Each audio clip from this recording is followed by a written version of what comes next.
I know personally that we're not walking away from this fight. For me, justice won't be until he can't ever harm a woman ever again, and he has faced the consequences. This isn't just a political exit, it's a reckoning.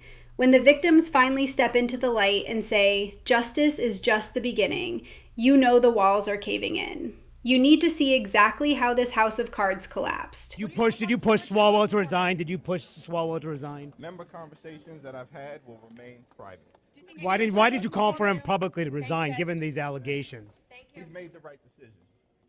And what about Trifolis McCormick? Should she resign? Thank you, everyone. Look at the body language here. Hakeem Jeffries is literally being hunted by the press, and the no comment energy is off the charts. It's wild because usually these guys have a polished script for everything, but when the Swalwell news broke, it was pure chaos in the halls of Congress. You can see the moment he realizes the usual political shield isn't working anymore. It's a complete breakdown of the leadership's defense line. Most people miss how panicked the security detail looks too. They're trying to shove him into that elevator like he's escaping a disaster zone.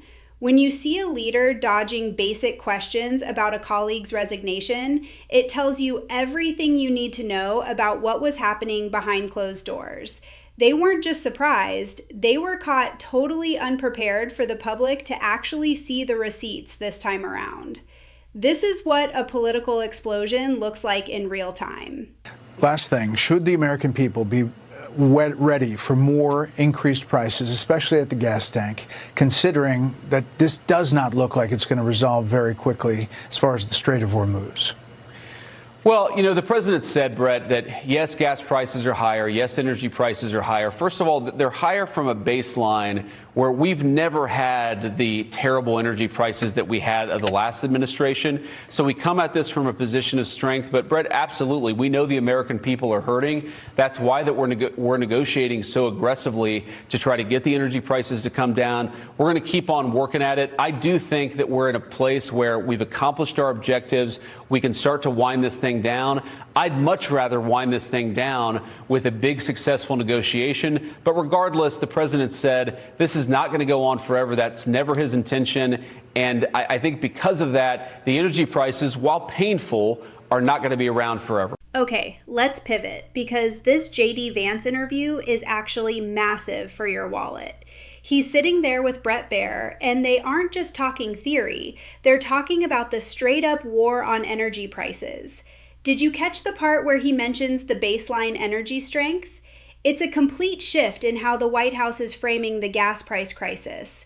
He's essentially saying they have the leverage to wind this down, but the negotiation phase is where the real pain is felt at the pump.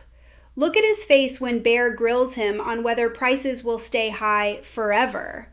There's a level of confidence there that feels like a massive departure from the previous administration's tone.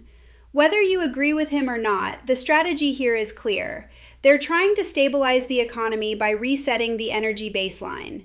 If they pull this off, those $4.50 gallons we're seeing in Texas might actually become a bad memory. For the women that he has harmed. I think in regards to the governor's race, he never should have ran for governor to begin with, knowing the kind of history and receipts that are out there. So that's a non-starter. And then in terms of Congress, I think he absolutely should have resigned. I think we just prevented another 30 to 40 years potentially of him harming people if he were to stay in Congress. Yeah. So in that sense, I think we have served justice for his future victims. Wow. That won't. This is the heart of the story that most news outlets are glossing over.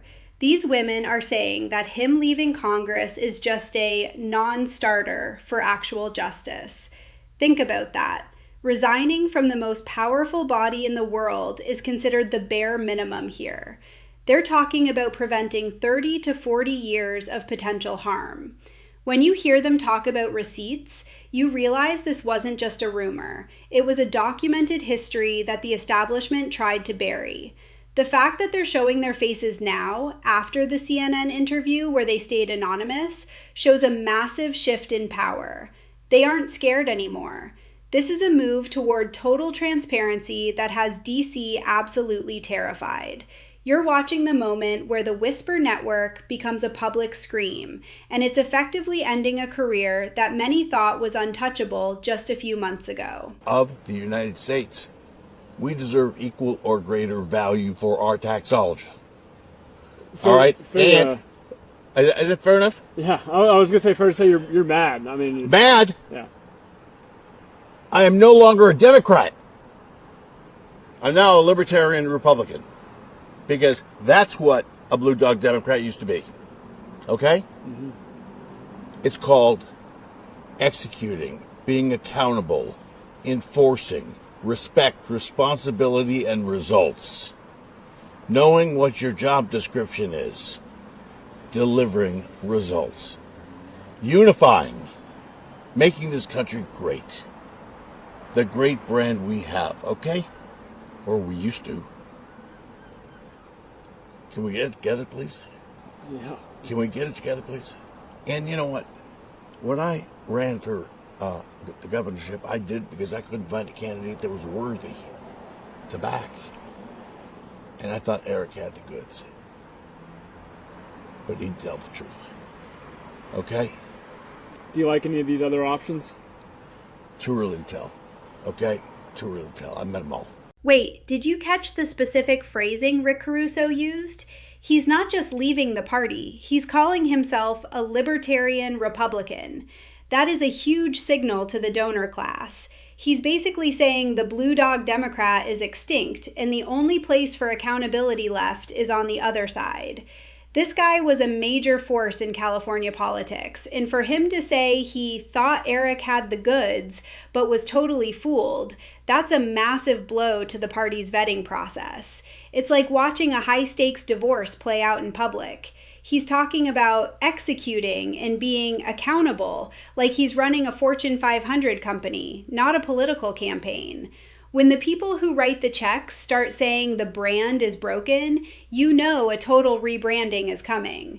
This switch is going to trigger a domino effect for other moderate donors who are tired of the scandals and the lack of results. The former speaker and fellow Californian Nancy Pelosi, I am told, picked up the phone and called Swalwell on Friday night and said, you got to drop out of the governor's race, because remember, he was a leading candidate, and also made clear that he should. This is the ultimate gotcha moment.